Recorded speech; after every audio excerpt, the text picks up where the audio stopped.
Toutes et à toutes, bienvenue sur Le Succès à l'Est et aujourd'hui on se retrouve pour une nouvelle vidéo. Alors aujourd'hui je suis tout seul parce que je vais vous parler d'un sujet qui n'implique pas la présence de mon collègue. Voilà, dans le sens où on va parler aujourd'hui de la situation du Covid-19 en Pologne, comment rentrer en Pologne, tout ça, quelles sont les conditions, voilà, parce que je vois des gens par exemple sur des groupes Facebook. En relation avec la Pologne, avec l'expatriation polonaise, tout ça. Et les gens disent beaucoup de merde. Les gens disent beaucoup de merde. Vraiment, vraiment, c'est un truc de dingue. Euh, Juste un petit conseil avant de débuter la vidéo, les gars, n'allez jamais sur ces groupes Facebook de type Polonais en France ou des choses comme ça. Même si vous êtes d'origine polonaise, je ne vous conseille pas ces groupes. Vraiment, c'est des groupes de gens qui ne connaissent rien, dépassés par les événements. Ce sont des gens qui sont les Polonais que vous avez là-bas ne connaissent plus rien de leur pays, ce sont des gens qui sont partis de la Pologne qu'ils avaient, je sais pas, 19 ans maintenant, ils en ont 50, ils connaissent plus rien, quoi. Ils savent même plus parler polonais, donc franchement, je vous déconseille fortement ce type de groupe. Bon, euh, on va commencer à parler du sujet maintenant. On va attaquer le sujet. Alors, actuellement en Pologne, il faut savoir qu'il n'y a pas de confinement, pas de couvre-feu, pas de quarantaine. Il y a juste ce qu'on appelle ici un lockdown. Alors un lockdown, quelle est la différence avec les autres trucs? C'est que lockdown, en fait, ça vise juste à fermer le magasin. C'est tout. Il n'y a pas de quarantaine ou de choses comme ça imposées par l'État.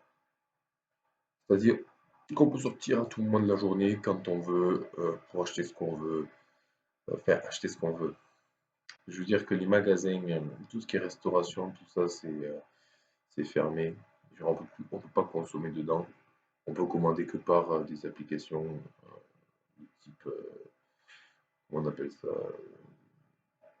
Pishnapel, mais vous connaissez pas, je cherche l'équivalent en français, Uber Eats, voilà, des applications comme ça.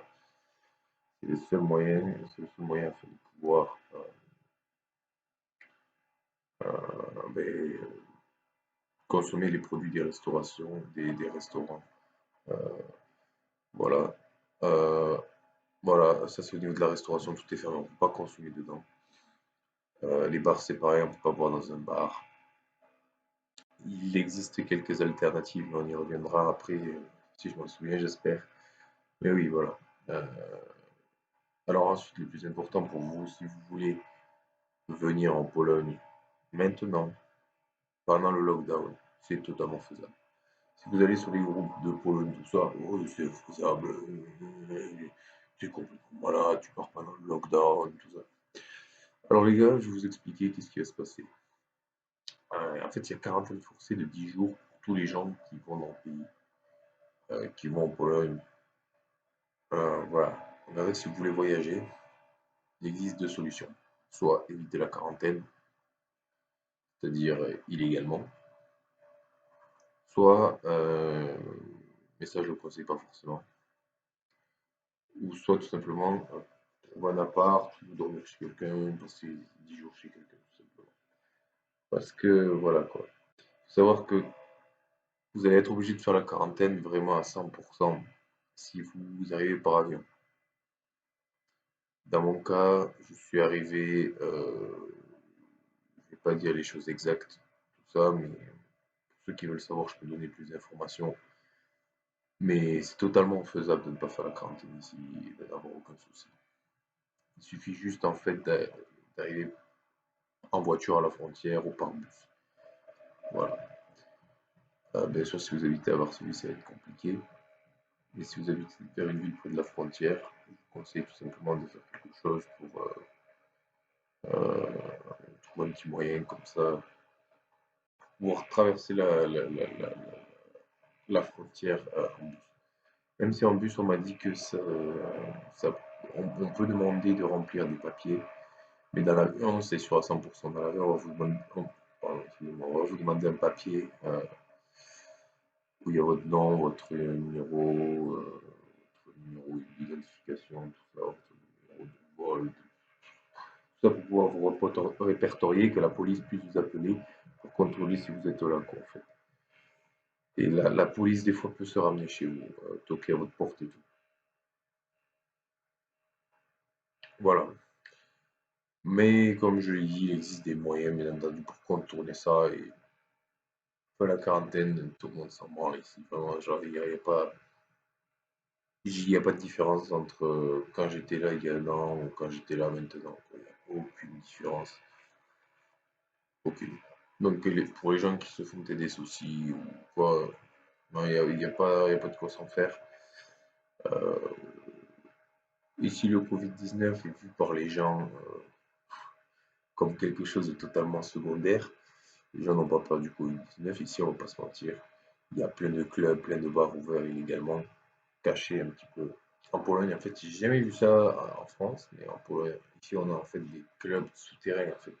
Tu ouvres la porte et après, c'est dedans, là, c'est sous la terre, quoi. Tu ouvres la porte et l'escalier et ça descend direct et t'as tout un club et c'est souvent, ouais, c'est ça, c'est des fêtes illégales qui sont organisées, des soirées illégales. C'est ici, il y a partout. Donc, ne vous faites pas de soucis. Voilà, si vous allez faire la fête, il y a moyen. Au niveau du Covid, ben, les gars, comme je vous l'ai dit, c'est absolument pas la priorité. Euh, Même à la télé, quoi. En France, quand tu allumes la télé, Covid, Covid, Covid. Là, bon, c'est quand même très présent, mais ça parle pas que de ça, quoi. Il y a d'autres choses à part le Covid, quoi. C'est pas comme en France où tellement qu'on se chie dessus du Covid-19, on en voit des fantômes, quoi. Encore pire, il y a pire que la France, l'Allemagne par exemple. Ouais, c'est sûr. Mais ici, les gens, ouais, c'est comme ça, quoi. Les gens ont compris qu'en fait, ben, il va y avoir une banqueroute, quoi. Il va y avoir une crise économique si on s'amuse à faire des choses comme ça, tu vois. C'est soit on sacrifie un petit peu certaines personnes, ce qui est très triste, malheureusement. Mais c'est soit ça, soit bon, on sacrifie toutes ces personnes-là, on sacrifie toute l'économie du pays, on va manger les cailloux jusqu'en 2045, quoi. Donc, venu au moment, les gens ont tout simplement, ben, pris des décisions, quoi. Du coup, voilà, c'est comme ça. Les hôpitaux peuvent être chargés, mais bon, si, c'est comme ça, quoi. Tout simplement, il y a beaucoup de gens oui, les gens qui contractent, en fait, les gens qui contractent le virus, tout simplement, ils restent à la maison. Voilà, ici, c'est vu comme une grosse équipe. C'est triste, c'est très bizarre de dire ça parce que certains ne peuvent pas comprendre, mais pour certains, c'est juste vu comme une grosse grippe. Les gens n'ont pas peur du coronavirus ici. Vraiment. Les gens ont tout sauf peur de ça. Vraiment. Et les gens, en fait, âgés ne sortent pas trop, sortent. Les personnes à risque, en fait, c'est ça, quoi. Ils ne sortent, tout simplement, je sais plus si c'est actif, il me semble que c'est plus actif, mais avant, l'État avait mis aux gens de 70 ans une quarantaine obligatoire. Et aux gens de moins de 13 ans aussi. Donc voilà, quoi, c'est tout simplement pour dire que, voilà, quoi, ces personnes-là ne sortent pas trop. Même la famille fait tout pour pouvoir les laisser à la maison. Mais à part ça, voilà, quoi, il n'y a pas de projet de tout fermer ou de choses comme ça, parce que le problème, c'est que c'est un sacrifice. Voilà, quoi. C'est sûr qu'il y a eu des conséquences à cause de Noël, tout ça. Les gens se sont rencontrés, il y a eu des morts, des familles entières qui ont contracté le coronavirus. Mais voilà, quoi, il faut aller de l'avant, au bout d'un moment, quoi. C'est comme ça qu'on voit la vie ici. Ici, on va vers l'avant, on ne s'arrête pas. On ne perd pas du temps, on va dire, oh, oh, oh. Voilà, c'est comme ça. Parce que, ouais, ouais, c'est comme ça. Maintenant, je vais parler du vaccin. Parce qu'actuellement, en Pologne, il faut savoir qu'il y a le vaccin comme partout en Europe. Et si vous habitez en Pologne et que vous souhaitez vous faire vacciner, je sais qu'il faut tout simplement s'enregistrer. Pour s'enregistrer, c'est très simple. Il faut aller sur le site, il me semble, le site internet spécialisé, mais vous pouvez trouver ça sur internet assez facilement. Moi, je ne me souviens plus quel site c'est exactement. Si vous souhaitez vous faire vacciner, c'est totalement faisable. Il faut juste s'inscrire sur une liste. Alors, je ne sais pas quels seront les délais, mais il y a déjà pas mal de gens du secteur. Excusez-moi, il y a pas mal de gens du secteur médical qui sont déjà fait vacciner. Donc, voilà, voilà. C'était tout pour cette vidéo. Si vous avez des questions ou quoi, je me ferai un plaisir d'y répondre. Voilà, ou peut-être qu'un jour on fera une vidéo avec mon collègue où on répondra en général à toutes les questions qu'il y a en dessous de nos commentaires parce qu'il y en a pas mal. Et du coup, voilà. Sur ce, les gars, je vous souhaite une bonne journée. Je vous dis ciao et n'oubliez pas que si vous voulez réussir votre projet, il faut agir. Si vous voulez tout simplement euh, partir, que ce soit en Pologne ou en Roumanie, c'est ici que ça se passe. Toutes les informations, tous les sujets. Et voilà quoi. Mais bon, n'oubliez pas que c'est votre aventure, votre histoire, qu'il va falloir travailler de votre côté. Voilà, c'était le mot de la fin. Il va y avoir du nouveau vraiment sur cette chaîne.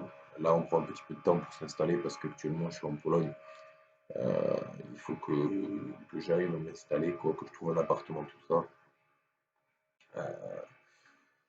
Mais après ça, tout simplement, ça ira mieux. Ça ira mieux. Et le contenu reprendra, tout simplement. Allez, sur ce, les gars, je vous dis ciao et à la prochaine.